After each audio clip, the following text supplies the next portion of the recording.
And I feel like this movie really is about second chances. So I think it's a hopeful film. Even though the business is tough, you have to protect yourself. You learn how to do that without becoming jaded or bitter, because that's no fun to watch. I mean, you want to be the hero of your own story, and I think that's how I feel about my life and how I feel Shelley has navigated hers.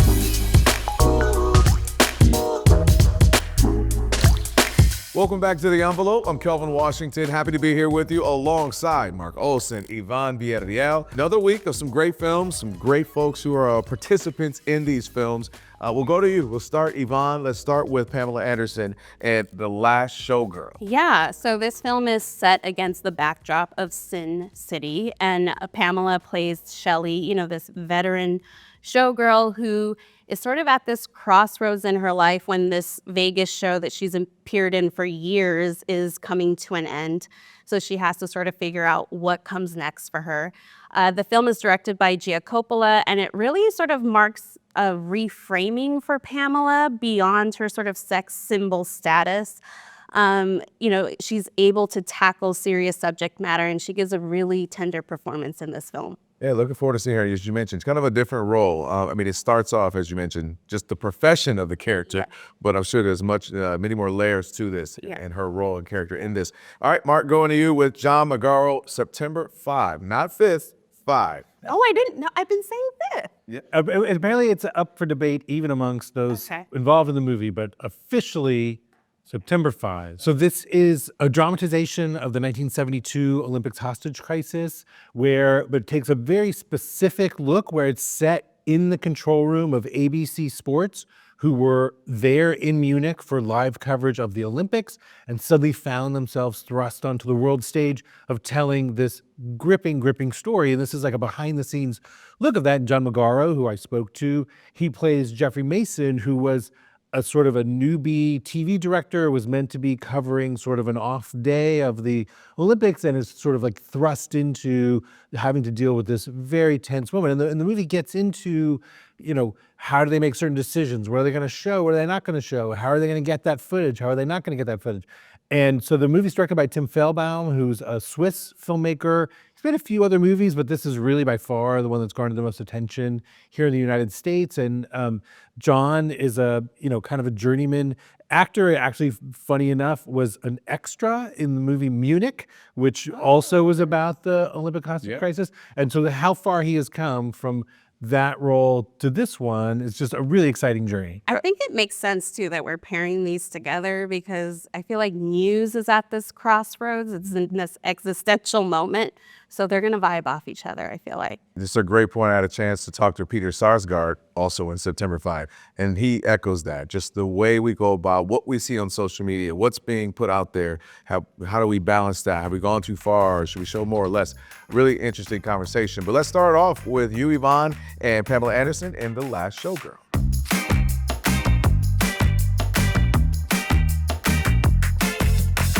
Pam, thanks so much for being here. Thank you. Congratulations on the film. Thank you. Well, you play Shelley, a longtime showgirl who must figure out her life again when the show she's been in for years is coming to an end. And I know director Gia Coppola has said that she cast you after seeing your documentary, Pamela, A Love Story. And I'm curious for you, when you read the script, was it clear to you that you were made for this role? What were the parallels that you saw with your experience in the entertainment industry? Well, I know somebody else probably could have played this character, but when I read it, I was like, nobody can play this but me. I have to do this. It's life or death. This just really sang to me. I could hear her voice. I could see what this movie was. So many parts of it really resonated with me. Of course, the nostalgia and the glamour and the showgirl element of all of it, and being bedazzled head to toe looked like a lot of fun. But the mother-daughter story and so much of it. It was just the first really great script I'd ever read. Outside of, Roxy in Chicago when I played on Broadway. But this was the first film script I ever read that I really resonated with, and I just was so relieved that I was given the opportunity to kind of pour my whole life into this. Take me back to the moment you're told you're being considered for this. What goes through Pamela Anderson's mind? Well, it kind of took a little bit of a road to get to me. It was sent to an old agent who turned it down within an hour. Wow. Then Gia Coppola said, there's no way Pamela has read it if she's just turned it down within an hour. So she contacted my son, Brandon Thomas Lee, wonderful producer, and he sent it to me. So I read it, and I just was, making pickles, making jam in my garden. I was kind of reassessing some of the choices I'd made in my life, and I was kind of going through a transition too of just thinking about, well, maybe I just was never going to be able to show what I've got or see what I'm made of. And when I read the script, I was just like, oh gosh, this is it. This is it. This is my chance to do something, I just do something as best I can. So I'm so grateful for it. And then I called her, we Zoomed, and I said, I can do this. And she goes, no, I know you can do this. This is why I've been looking for you. Like we were both selling each other. It was a really funny Zoom call, but then even when she said I was doing it, it didn't feel real. And then I just started working on it like crazy. As you said, you knew that you could do this. What did Gia articulate to you as to why she felt strongly that this was for you too? Well, she said she'd noticed when she watched my documentary that I was a woman just aching to express herself creatively, and that I had so much to draw from, and that, I loved movies and film and, poetry and philosophy, and I read a lot. And she just was like, this is a really kind of interesting woman. And so she had the vision, which I think is such a skill, because I think she could kind of weed through the nonsense and see me as an artist, which I'm forever grateful. I want to talk more about that because, Shelley, as we see in the film, she really talks about how she finds joy in what she does and how this show has sort of, in very many ways defined her. But she is at this juncture where she has to sort of rediscover herself at this point in her life and figure out who she is away from this place. And like you said, in your documentary and in your memoir, that was coming at a point where you were sort of at a similar juncture of, what's this next chapter going to look like? How do I want it to look? What do you remember about navigating that? And what was it that was keeping you up at night? Well, I was looking at my own life and thinking, I don't want to be defined by what has happened to me. I want to be defined by what I do. And so there are parallels in our stories, but there's also big differences. And I could really empathize with her and putting her dreams first and thinking, she never abandoned her daughter. She was doing what she thought was best for her. Even though she had let the neighbors raise her, she knew that she was in a better place than she could offer. And, I could just resonate with a lot of things. Like, I always say, you're going to meet your adult children and beg forgiveness, because there's no perfect way to raise a child. I mean, if you come from your heart, that's the best way to go. And she's all heart, wears her heart in her sleeve, is kind of a messy, makes mistakes, but she's not a pushover. And so I could resonate with that too. And not that it kept me up at night, but I just loved the challenge. I thought that I could play this character with a lot of nuance and layers and really pour everything, all my life experience from childhood till now into this character. There was a place for it all. And so I feel like it actually was such a relief to me. I felt like I could breathe after I did this film. I felt like at least it's somewhere. It's somewhere. It's something I can never write enough about or go to therapy enough about or talk to a good girlfriend enough about. I needed somewhere to put it, and so I was really grateful for this. So tell me how, from the moment that you are told this is your role to shooting, how long was that gap? Not long. How did you spend that time prepping? Well, I prepared a lot. I'm a hard worker when it comes to the roles I want to play, especially lately. And I work with a great acting teacher, Ivana Chubbuck, and we started going through it, and I prepared for it like I'd prepare for a play, because we only had 18 days to shoot the film. And so I knew I had to have it all in me, like not just in me, embedded in me, like just I had to have it in me. So I worked very hard. Before I even got to Las Vegas, I had it in my mind what I wanted to do. But then of course, it's the director, and you'd work with her, and we try different things, and also the cast, and I just wanted to be super prepared, but not over prepared that I wasn't flexible. I wanted to just come there with as much possibility and as much as I could. So what did that look like? I mean, were you watching movies, or were you digging into like what did that involve? Well, there's no shortage of me watching movies. I'm a big Criterion Channel junkie. I just raided their closet the other day, and I have, all my favorite films. I mean, Cassavetes or French films, Godard, or, even I watched a lot of my favorite actresses. Like I love Elizabeth Taylor in Suddenly Last Summer. I wanted to feel what that feels like, to just throw yourself into a character where you're risking everything and creating something memorable. And so I was watching actresses, but I loved even Jenna Rollins. And like I said, the Cassavetes films were great. And I'm always watching films. I mean, if it's In the Mood for Love, it's like all over across the board. I just love film. And so that was part of it. But I also worked with a great choreographer, Gregory Butler, who worked with me on Broadway too. So that was fun to kind of come up with the audition scene together. Yes. Of course, I watch a lot of the Follies or any Ziegfeld and Showgirl thing that I could find, and all the photos and references. And we talked to the Jubilee dancers, and the dressers helped us figure out the choreography with the quick changes, because there's, you take the head piece off and you put it on the mannequin. Everything is done exactly in the same order each time, and those are things I wanted to make it look like I've been doing it for 30 years. Well, and they came to your home, right? Diane Palm, who is part of Jubilee, which is sort of the inspiration for this movie. But talk to me about what that was like, getting the do's and don'ts from the pros and having them in your home, sort of giving you guys a tutorial of sorts. Well, even seeing some of the girls in person, they still walk with such grace. There's a showgirl walk. There's a way to carry yourself. They talked about, they're not burlesque. They don't wear pasties, for instance.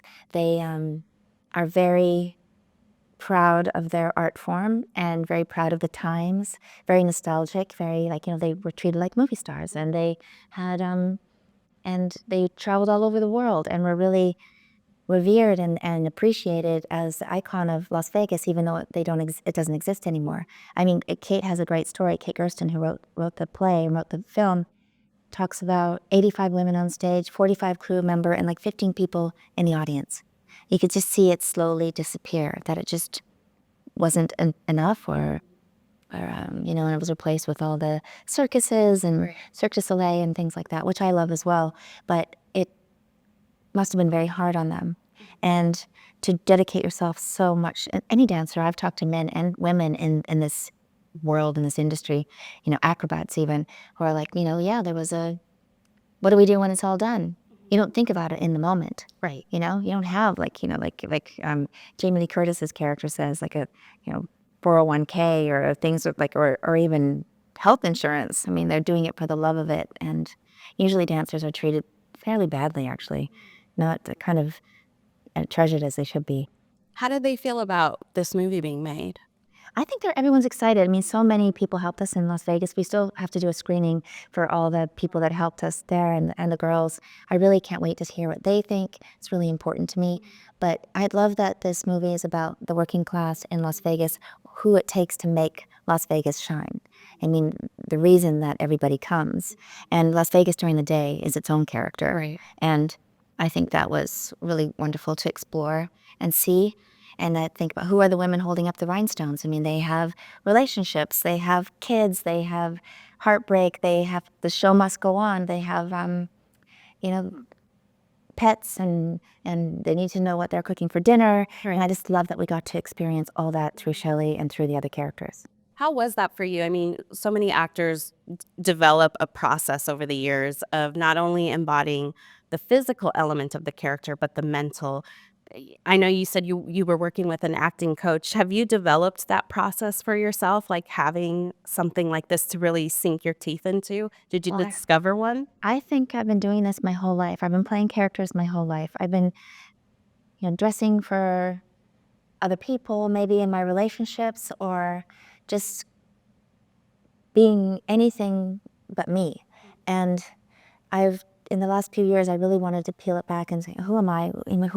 Who am I? I mean, I know I'm the best fantasy brain, imagination. And so to actually apply what I've learned in, acting class, but also reading plays. I was the one at Samuel French reading, Tennessee Williams and Eugene O'Neill plays when I was in Playboy, but I just didn't know how to get from there to there. So I've always been fascinated with the process.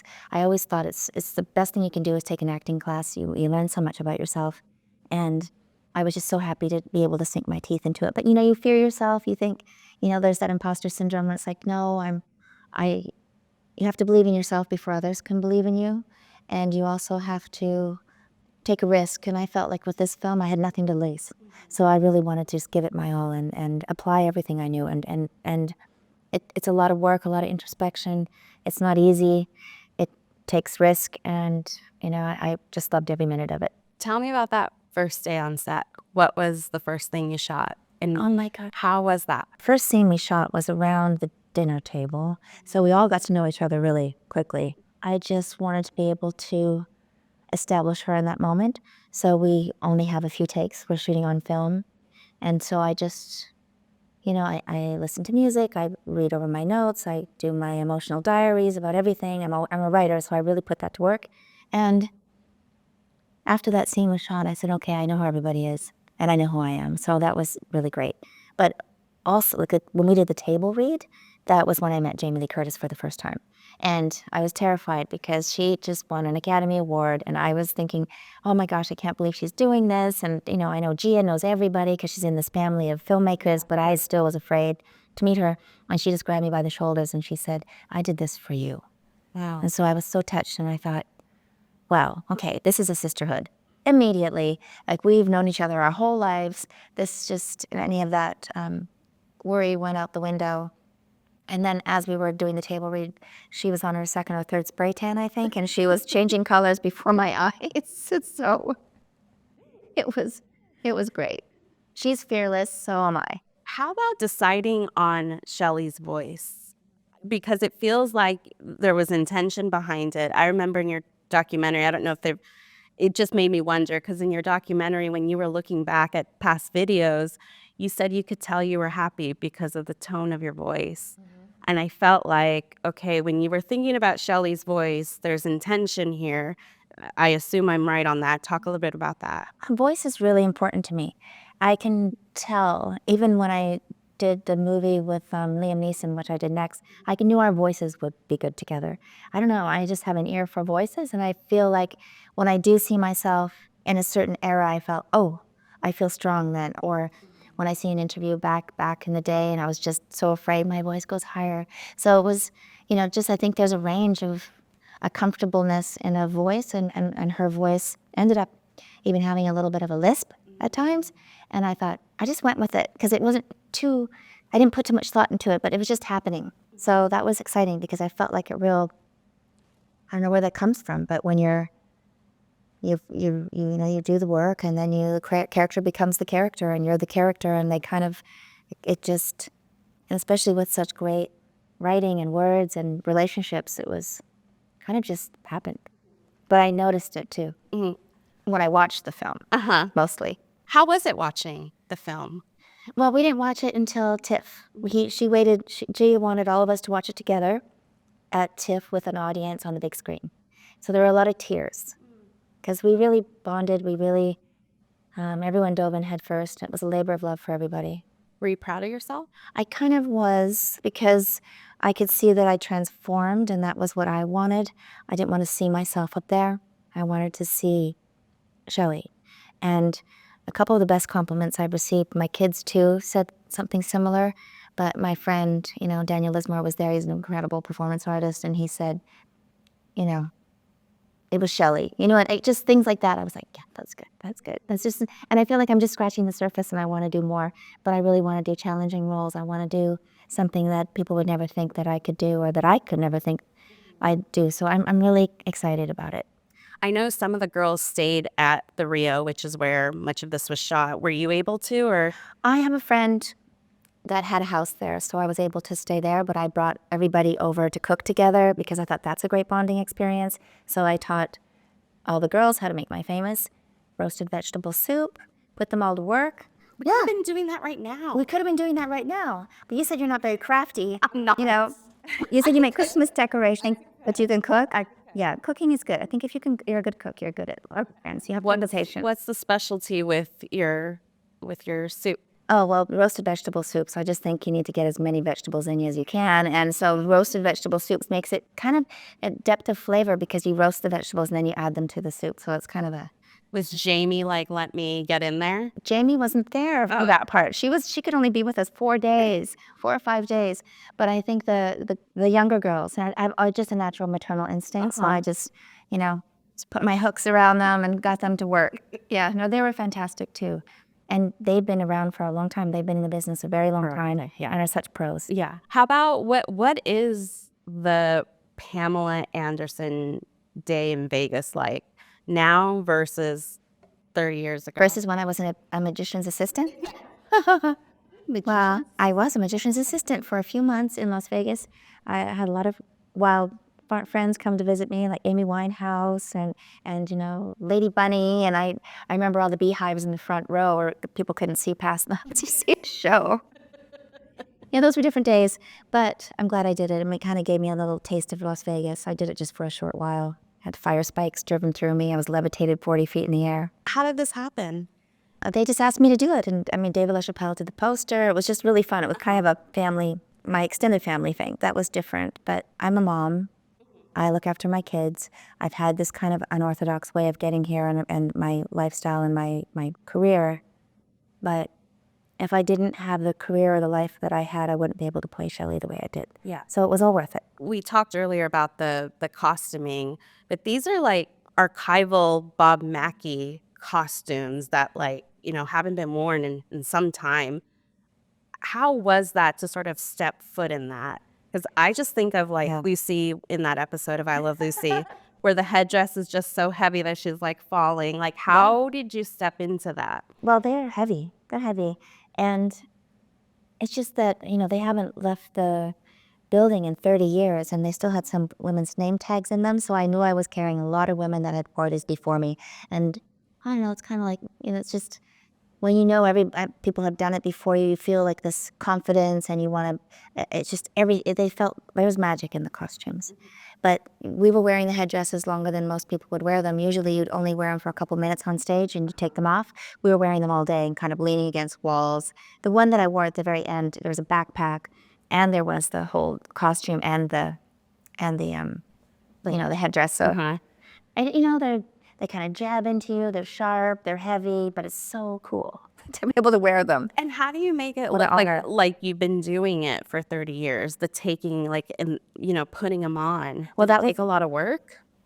We just had to do it. I mean, we just had to do it. I remember, Jeannie going, okay, now we had dialogue and we were taking on and off the costumes and we had to match that a couple different times. So it was choreography. You had to remember it. It was like a dance. I mean, the movie feels very musical in its own way because we didn't have much time. We did really long shots too and long scenes and had a lot to do in them. Well, the film opens and ends with this audition of Shelley, trying to find another gig of a more modern show. Yeah.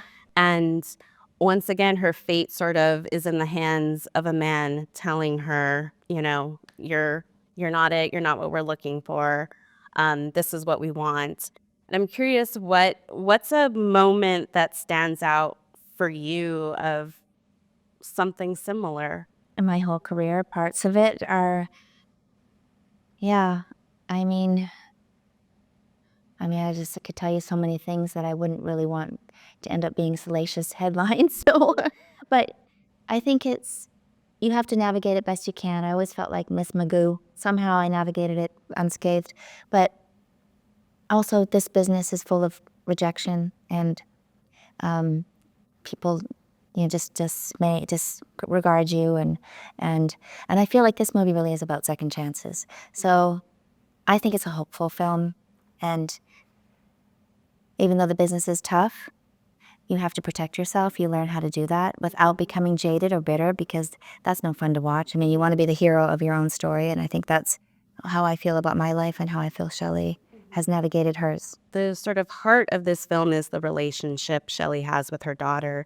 And, it's a strange relationship. And your daughter's played by Billie Lourd. Her character's name is Hannah. And, there's a moment where she comes to see the show, and her reaction is one of, this is what you sort of put above me. Like, she's really upset by it and somewhat embarrassed by it, Yeah. and not really understanding the other side of why Shelley made these choices for, so she could have a better life. And I'm curious for you, I mean, what have your conversations been like, with your sons about your image, whether because of choices you made or choices out of your control? Like, how did you navigate similar conversations? Well, I used to always think I would talk to my kids when it was age appropriate with certain things that have happened to me or to their father or to all of us as a family. And it always ended up that they would hear about it first, and then you're just doing damage control and you're trying to protect them from everybody. Like, it's unfortunately, there's no easy way and there's no perfect way to do that. But I find we've had a lot of conversations about things as now that they're adults. It's those teenage years that are the harder ones, but as an adult, this is why Brandon wanted to produce that documentary. He really wanted people to know who I was and not be the brunt of the joke anymore.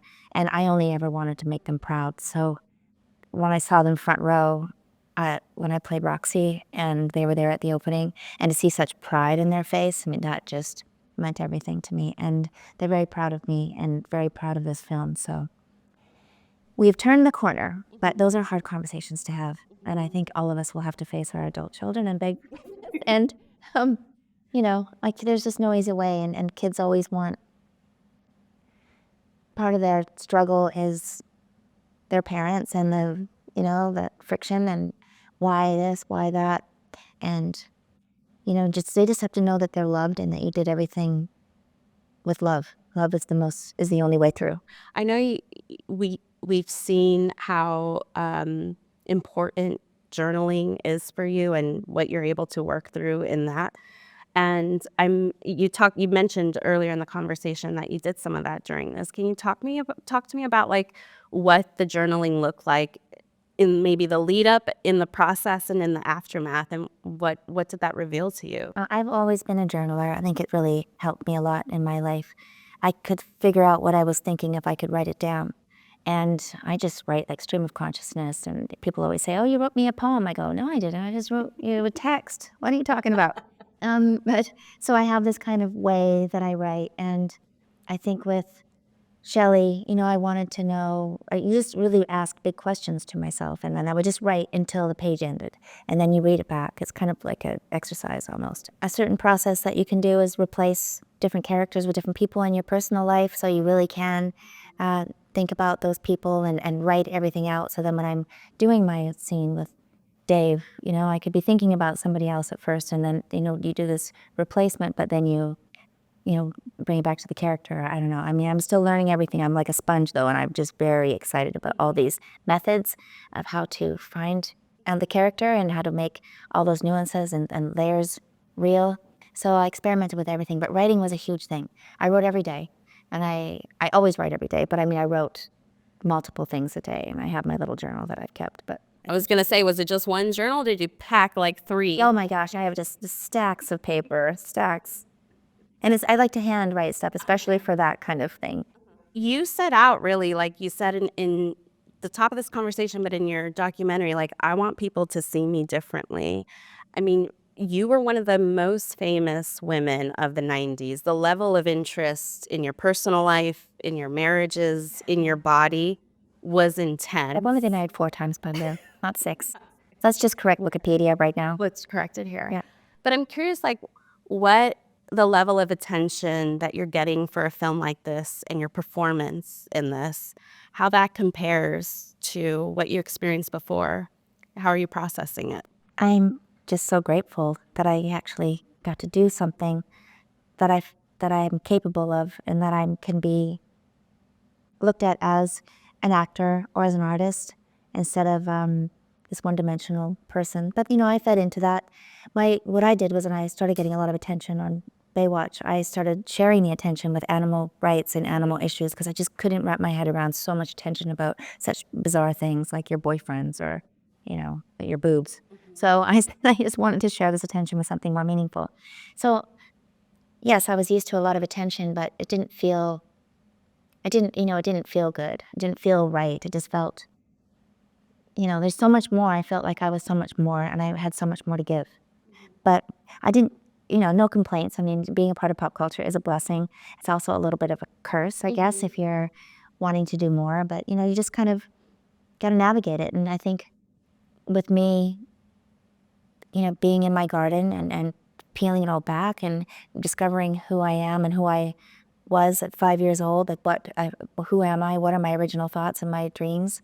I have been living that way in my personal life, and I think that's helping maybe people see me in a new way too. It's not really, this isn't like a game, it's authentic. So, but I'm looking at it, if I look at it as an outsider, I could see that it's all complementing each other, and it's all part of it. Well, before I let you go, you do have a new film that's coming soon with Liam Neeson. Yes. Naked Gun. How was that for you? I had a blast. It was a blast. It was fun to do that. Right out of doing Showgirl, I went into The Naked Gun with Liam. And Liam is, he's legend, and he's so lovely and such a talent and so funny.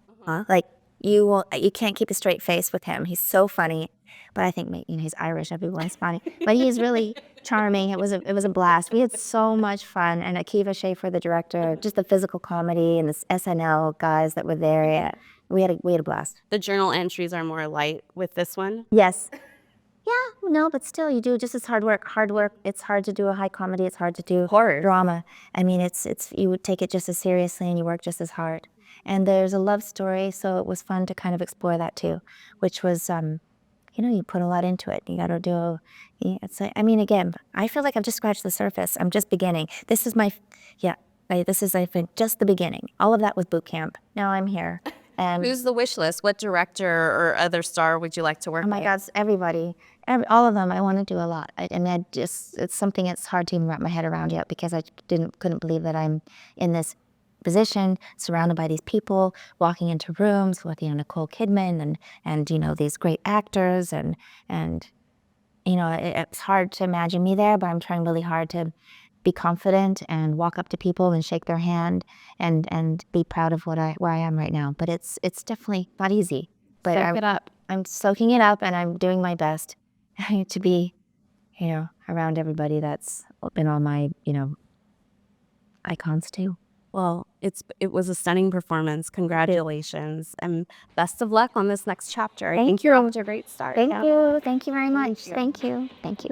After the break, Mark's conversation with John Magaro from September 5.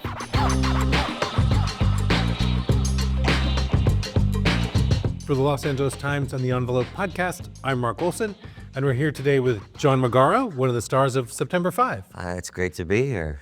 I've seen in some past interviews that you often don't like to watch yourself in movies. So have you actually watched September 5? Yeah. I'm not a complete weirdo. I do watch everything. I always watch everything.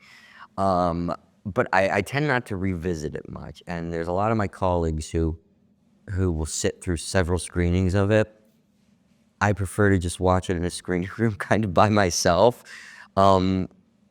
When I'm in a crowd with other people, I find myself focusing on their reaction as opposed to the movie. So it's not really an experience where I'm really letting the movie hit me. Instead, I'm listening. Like, are they reacting the way I thought they would? And I just don't find it a healthy thing for me as an actor.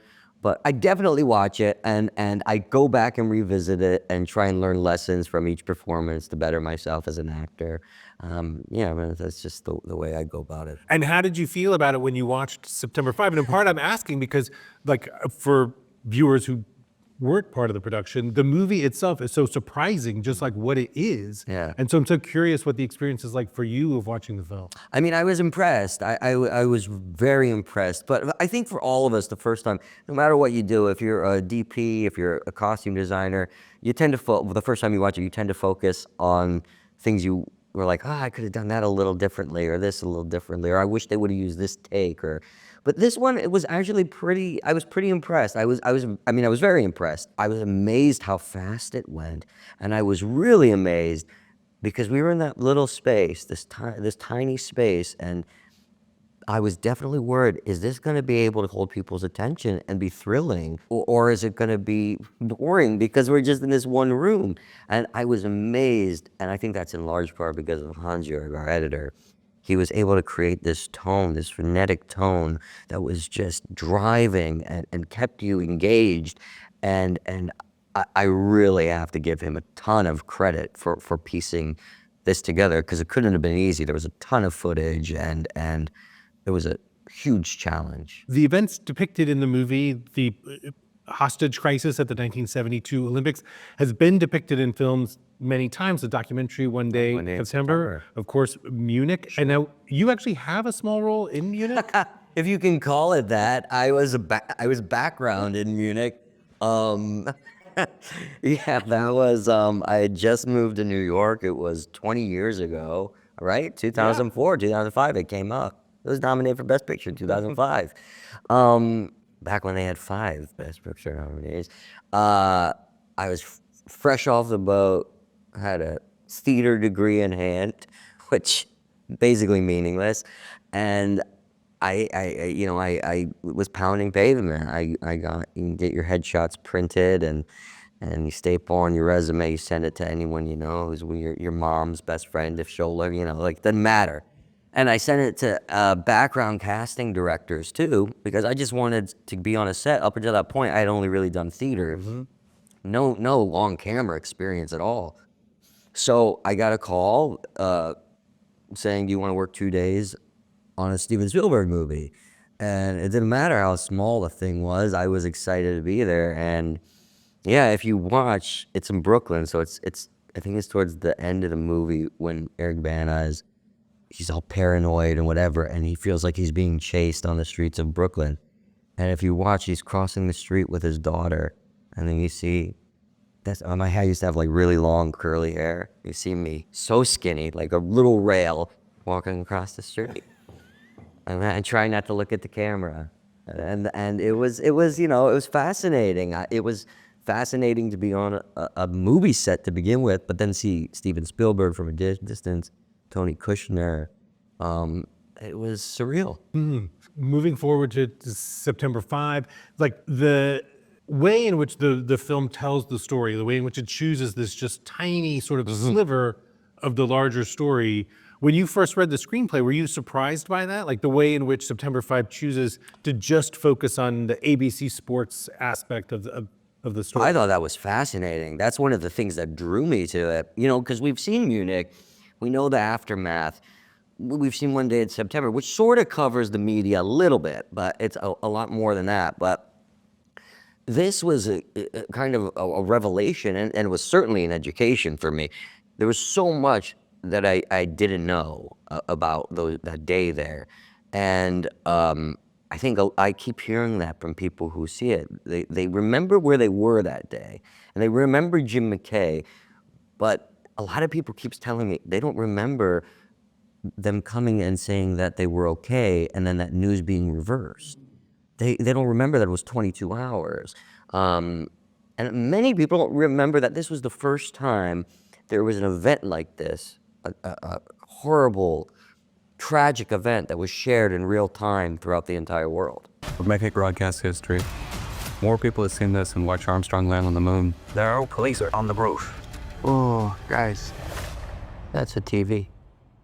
Are they seeing what we're seeing? What are you talking about? Are the terrorists seeing this? On paper, this is a really unusual project. It's this relatively unknown Swiss filmmaker. The film's shooting in Germany. It has this international cast. Like, when you kind of get that, as a project, what do you make of all that? Sometimes you have to take a risk.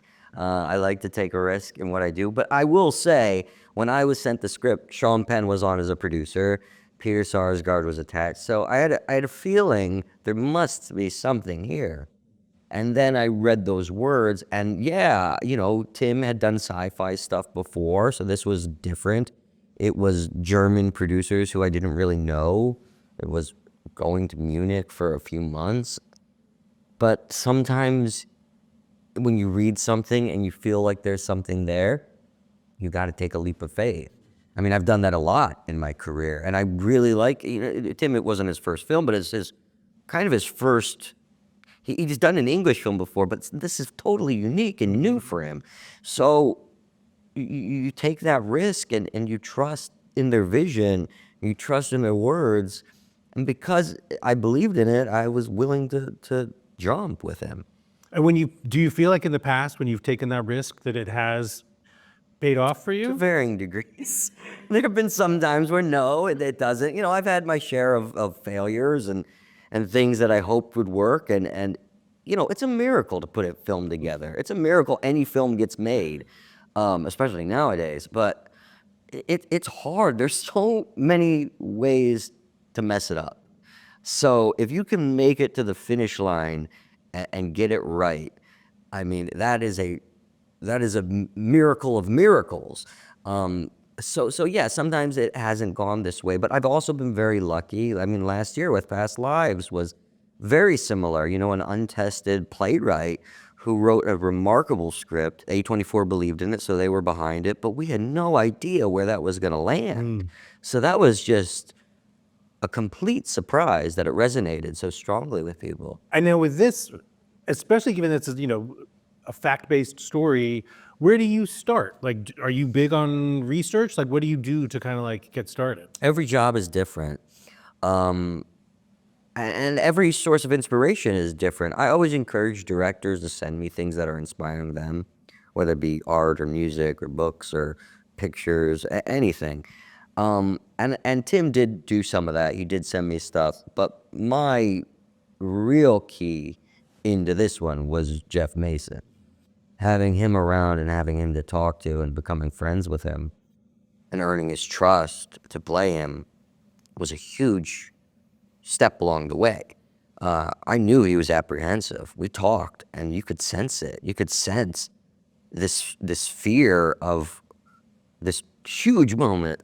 I mean, career changing for him. It changed his career. He went on to be, you know, the head of NBC Sports. He's revered in the industry, and it all kind of started on that day. But he lived through this with these other people, this team, this control room, right, who had been going back and forth between New York and Munich, setting up shop, really, like setting up, building from nothing, a broadcast facility that for the first time was going to transmit images of the Olympics to people all over the world. There was such excitement with that. And then all of a sudden, they hit an iceberg in a way, and it goes terribly wrong. So I felt like talking to him, he was really concerned that we get it right, that our heart was in the right place, and that we honored all the other people around him too. Everyone else who had gone through it, who had put all that hard work into it. And I also sensed like it's like he didn't want the spotlight shined on him so much. He would have rather it been someone else, but he was the one who told Tim the story, so he was the one who was going to be showcased. But he was so helpful to me. He really made it clear, painted such a clear picture of what it was like that day, how to approach it. And I wanted it to be as authentic as possible, as real as it could be. And I encouraged him that's the way I was going, and I think that sort of put his mind at ease. And then when he saw how excited I was to do the research, to get into control rooms, to learn how to call a show, to work with the props, to make them like an extension of my limbs. I think he really started to see my dedication and trust me. And as he saw dailies come in, he just kept, you know, reassuring me we were on the right path, and that it was reminding him of what it was like. And he's become now a champion of the film. There must have been such a difficult position to be in where, like, on the one hand, you're talking to him, wanting to, like, learn from him, take things from him, but then there's also where you're almost, like, having to reassure him and, I don't want to say talk him into it, but, like, be sure that he feels good about it, too. In a way, yeah. But it's, you know, it's totally understandable. I mean, I couldn't imagine having someone play you in a moment like that. But what I'm also really thankful for is that Jeff was so open about it and open about his apprehension to it. Because I oftentimes feel like, and I've played people where family has been around or other people have been around, and And sometimes it's hard for them to let go. They want them themselves portrayed in a very specific way. And because Jeff was more concerned about the other people, like the guy Don Allmeyer, who was, Jeff in this movie is kind of an amalgamation of two people. It really is Jeff, but on the day, there was actually a director next to him calling the show. His name Don Allmeyer. And Jeff was really concerned that he wasn't in it. So just to pay like the slightest bit of homage to Don, if in the beginning of the film there's another director who is going to the Alps with his family who's out, and we made that Don just you know, because we really wanted everyone to be included and not to feel Hollywood and not to feel like we were, you know, leaving people behind.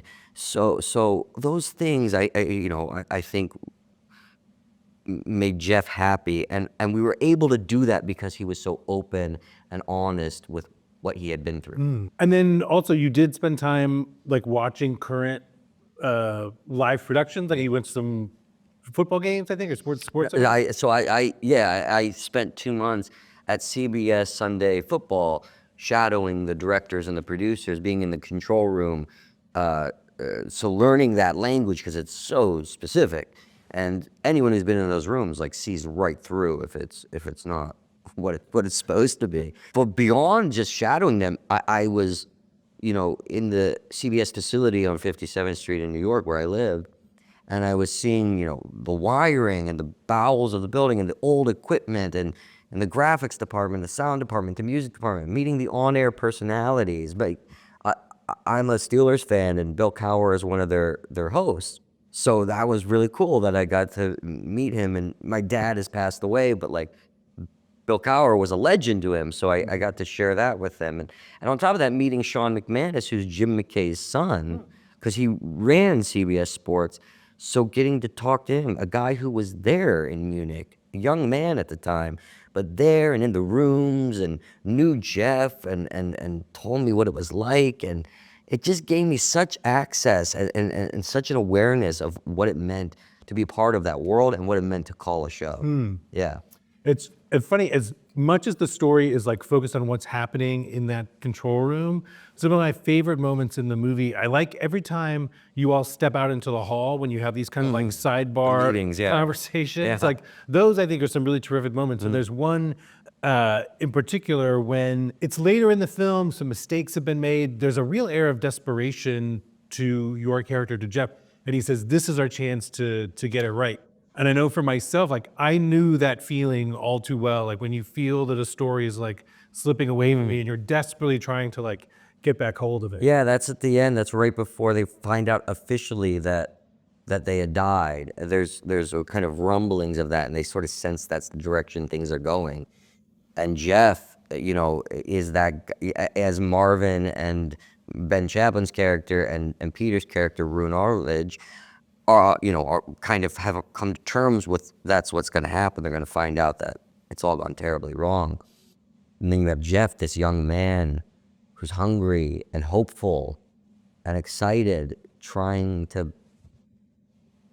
just chase down every lead possible because he still has someone in the field. Like maybe we could get a report from them. Maybe it isn't true.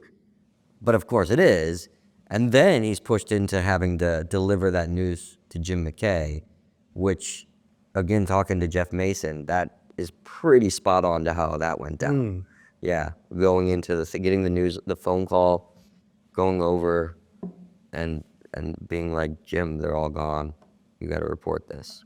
That's another thing is just, I think we all would hope that, you know, if we find ourselves in a moment where we're maybe out of our comfort zone or experience level, a little over our heads, maybe, that we could rise to the occasion in the way that Jeff seems to in the moment. You'd hope, but I think there's something in the blood of people who deal with crises as a job. You know, I've been saying like a pilot, when there's a problem on a plane, like you have to keep your wits about you, right? That's the training. And I think even though they weren't news broadcasters and they were sports broadcasters, I talked to Jeff, there had been crises before, nothing like this. But when you have a sporting event, sometimes people get injured, sometimes you don't know if they're okay or not. So you have an awareness how to sort of navigate potential life and death situations. And I think that, and also just, they were journalists at the end of the day. They weren't the news team, but they had the training. And Roone, he went on to be the head of ABC News. So I think once those gunshots went off and they were aware of what was going on, the training kicked in, and they, it's like in Sully when he lands the plane. Like, it's that they knew what to do. They knew they had to stay on the air, and they were capable of doing it. I mean, obviously ABC News wanted to take it from them, but they weren't going to give it up. And that's why media was changed forever. I mean, if they would have given that story back to New York and not been the ones running it, it would have been covered entirely differently.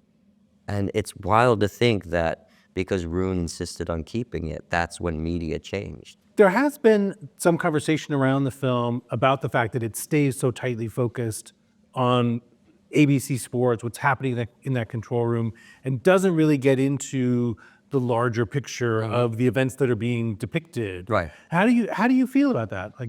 I mean, I think that's a choice. I think it's strange when people try and rewrite a movie. Yeah. This is what Tim wanted to do. Tim thought about doing a much more sweeping story. He had ideas of doing this story that had dealt with the police and the athletes and the Palestinians and the Israelis and this and that. And really, in a lot of ways, because of budget constraints, and it's an independent film, that's that movie that's covering all of that from the Munich perspective. That's a big studio movie. That's $100 million movie probably. This movie, he wanted to make something about Munich with the resources he had. And after his conversations with Jeff Mason, he realized that there was something intriguing about this moment where news media was altered forever. I mean, it's something we live with constantly nowadays, right? So that was the story Tim wanted to tell. It wasn't about judging one side or the other. It wasn't about in the geopolitical context of things. It was about telling the story of what went on in the room that day. And I think that's kind of audacious and bold. Listen, this happened, we shot this before October 7th. But that crisis is still going on. It's been going on since 48. It's going on for millennia, you could even say. So there was awareness of those sensitivities, but Tim was never trying to approach it from that perspective. I would argue this was bound to happen in media at some point, whether it was Israel-Palestine, whether it was an African dictatorship and against its people, whether it was something in America. It was there was going to be a moment where globally a tragedy was going to be shared. It just so happens that this was the moment it was shared. One of the things that's so remarkable in the movie is that you get this great cast of characters, the rest of the crew, and you get this sense that they're this, it's an international team that's working. I particularly liked the performance by Liane Benesch as a German translator. And she got some attention for her film The Teacher's Lounge a year or two ago. But she also is someone who really comes alive in this. Yeah, I mean, top to bottom, we had an amazing cast. And I'm including our background actors in that because they were there every single day with us. And they had to stay just as alive and just as focused as every principal was. And then even the other people like Benjamin Walker, who had probably, I think, the hardest job in emulating Peter Jennings, a young Peter Jennings. And then, it was just across the board. And obviously Leone, who offers the German perspective, which is such an important component of this story, especially because, it's produced by Germans. It kind of in a lot of ways is a German film. And that moment is still like a big scar for a lot of that generation of Germany because they're trying to pick up the pieces of this disaster their parents had given them. They're trying to reintroduce themselves to the world. The Happy Olympics is what they called it. And, that's why there were no armed guards around. That's why it was so casual. They didn't think of the consequences of that, and they just weren't prepared for it. And I think Leone, in that scene at the end that we have, which was a scene that took a lot of time to figure out. We shot it actually once before, and we had to come back to it because we realized something just wasn't right. And through discussions with Leonie, Tim, and I, and honestly doing an exercise of like, what would you really say in this moment? We got to a place where it was just the right amount that needed to be said without hammering a message over the audience's head. But she is such a brilliant actress. She's so smart and she's so present. And yeah, it was a great fortune to have her there. And do you like that, to get that chance to like go back and try it again? You know, I prefer not to, actually. I prefer leaving it. But if something isn't right, that's the great thing about film, is you can have an opportunity to fix it. But it takes also, it's sometimes hard for actors and directors and producers to do that, because it's kind of acknowledging defeat in a way. But if you don't do that, if you don't acknowledge that you don't have it right and you're trying to fit the square peg into the round hole, then you're gonna fuck up your whole movie. So I feel really lucky that we had artists who were willing to look at things with fresh eyes daily, and in the moment when we were shooting it. And I think in a lot of ways that's why the film is so strong. And then to take a step back just a little bit, you know, you've been acting now for over 10 years. 20 years. 20 years. Professionally, 20, because 2005, Munich. Yeah. 20, yeah, I'm an old man now. But it does seem like just the past few years, with first Cow and then Past Lives, now with September 5, that things have really kind of suddenly picked up for you. Does it feel that way to you? Well, listen, I'm not sweating going broke tomorrow, and there were many times where I was, you know, eating $1 pizza slices and you know, and not knowing when the next paycheck was gonna come. I've always been lucky to getting all the way down there that something has picked up for me, and knock on wood that continues. But it's a weird thing, you know? I came into this, I grew up in Cleveland. My parents were teachers. This started as a hobby for me. I didn't really know anything. I went to school for it, and then I really gained a love and an appreciation for it. And I went to New York, you know, thinking maybe I'll be a regional theater actor or something like that. That's what I knew. And I fell into commercials, and I did some commercials, and then I started doing TV, and then I started doing film. And all that time, I would go to this bar called McCoy's on West Side in Hell's Kitchen in Manhattan. And it was a place that on Tuesday nights, and since COVID, it hasn't quite been the same, it's a place that actors, a lot of journeyman actors would come to and play poker on Tuesday nights. A lot of people who were working on Broadway would come after shows. I was introduced to it from a friend of mine, who I met doing a play in Pittsburgh. And when I moved to New York, he was kind enough to introduce me into this world. And it was a place like Paul Rudd would go and play, John Hamm before he got Mad Men, another friend of mine, Dylan Baker, like these kinds, so all across the Joe Latrulio, like people like that. Like, so it was these people that I had seen and really respected and looked up to because they were these journeyman actors. And I would just want to be around them, because even when I wasn't working, I felt like I was part of a community of like-minded kind of people. And like, I would just be the kid, you know, bringing them drinks to the table, like Spider and Goodfellas. Luckily, no one shot my foot. But it was like that. But it gave me, it kind of became like my church in my early 20s, of a place to go talk to other actors, learn what it means, learn what it takes. And it really got me through some really hard times. And in a lot of ways, it prepared me for where I'm at now in my career. And it gave me the fortitude to get through the bad times and continue on. But it's been a journey. That's how I always saw it. And luckily, I'm willing to keep climbing that ladder and keep trying to get better as I go. And I've also been afforded a lot of opportunities to make mistakes and get back up and learn how to be a better actor. And you had mentioned Past Lives earlier, and how that movie, you know, kind of took on a life that you weren't expecting. What was it like to sort of go through that, to see a movie kind of that scale, like go to where it did? It's wild. I mean, I don't even know how to put it in words. I mean, it's like I had been at the Oscars once before with The Big Short, which, you know, that made sense because I had huge people in it. So that was a little less surprising that we made it to that. Something like Past Lives. with an untested direct, we never thought. We were happy when we got into Sundance, and that was a huge win. And then all of a sudden we play Sundance, and then there's this excitement around it. It was crazy. It was crazy that it went all that way. And what's so special about films like that, and from people I talked to about September 5, is when you make a film like that, this like an indie, where it's all about the heart, where it's not a commodity really. Like if you make money, you make money. If you don't, not a big deal. Taking that and showing it to audiences and having them react so passionately, having them come up to you with past lives and being like, oh yeah, that reminded me of the love that I lost. And with this being like, this reminds me of where I was that day. This is making me look at how I watched news with fresh perspective.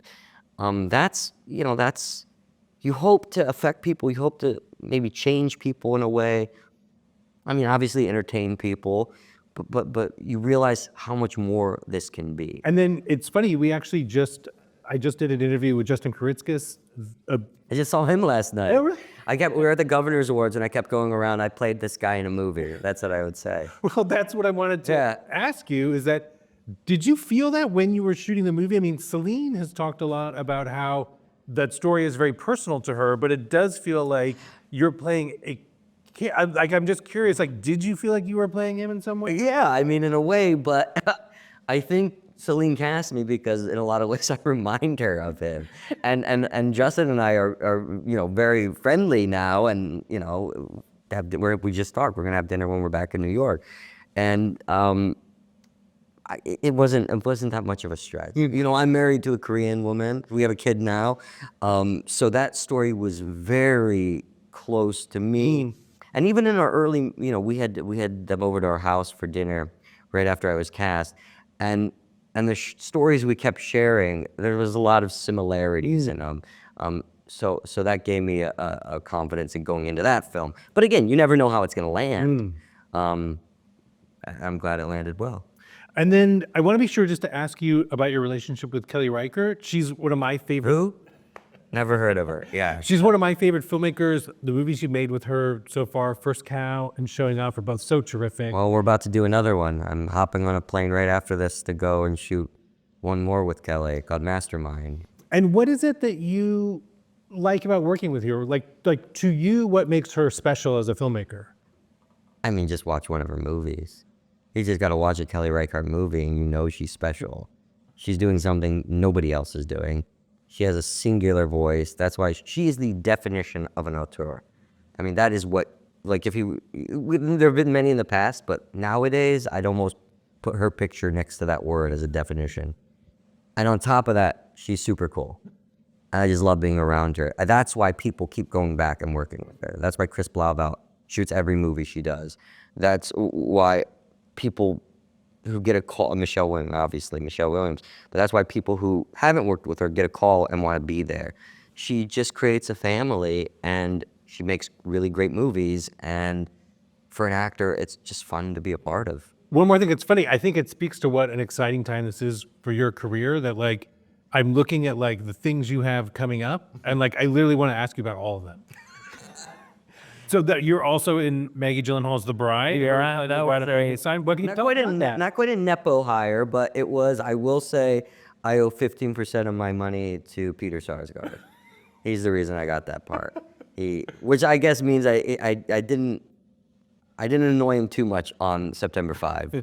Yeah, it was. That's a wild one. It's bold, and I'm really excited for people to see it. There's no way to describe it.